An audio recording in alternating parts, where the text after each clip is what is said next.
Friends, இன்றைக்கி எங்கள் அக்கா கூட நான் வாக்கிங் போகிறேன். நேற்று நைட்டே வீட்டுக்கு வந்துட்டா. சரி ஜாலியாக கூட கிளம்பலாம்னு சொல்லிட்டு காலையில் கிளம்பி போயிட்டேன். இவங்க தான் ஃப்ரெண்ட்ஸ், எங்கள் ஏரியா ஃப்ரெண்ட்ஸு.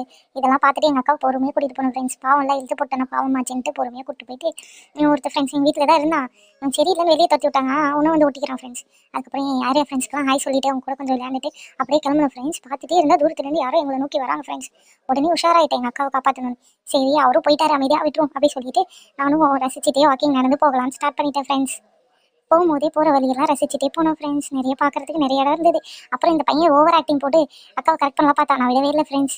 நம்ம தான் எப்பயுமே பெஸ்ட்டு தம்பியாக இருக்கணும்னு சொல்லிட்டு அவனை விரட்டி விட்டேன் ஃப்ரெண்ட்ஸ். அதுக்கப்புறம் பொறுமையாக நடந்து போன ஃப்ரெண்ட்ஸ். அதுக்குள்ளே இந்த பைத்தியத்துங்களுக்குலாம் ரொம்ப பைத்தியம் முத்தி போச்சு ஃப்ரெண்ட்ஸ். அவனுங்களையும் அப்படியே பார்த்துக்கிட்டு இந்த குட்டனை வேற எங்கள் அக்காவுக்கு ரொம்ப பிடிக்குமா, விடாமல் கூட்டிகிட்டே வரா ஃப்ரெண்ட்ஸ். அவனை பார்த்தாலே எனக்கு பிடிக்காது. வந்து ஓவர் ஆக்ஷன் போட்டு போட்டு கரெக்ட் பண்ண பார்ப்பான் ஃப்ரெண்ட்ஸ். பிஸ்கெட் போடுவாங்கன்னு நான் விடவே மாட்டேன். அதுக்கப்புறம் நானும் குட்டனும் சேர்ந்து அக்காவை ப்ராங்க் பண்ணலாம் சொல்லிட்டு ஒரு இடத்த பார்த்துட்டு இருந்தேன் ஃப்ரெண்ட்ஸ். எங்கள் அக்காவும் அதை நம்பிட்டா ஃப்ரெண்ட்ஸ். அதுக்கப்புறம் ப்ராங்க்கு வா போகலாம் சொன்னால் கூட இவன் ஓவர் ஆக்ஷன் பண்ணி ப்ராங்க் நடந்ததை உண்மை மாதிரியே காட்டிட்டு இருந்தான் ஃப்ரெண்ட்ஸ். இது நடிச்சது போதும்டா வாடா சொல்லிட்டு வந்துட்டேன் ஃப்ரெண்ட்ஸ்.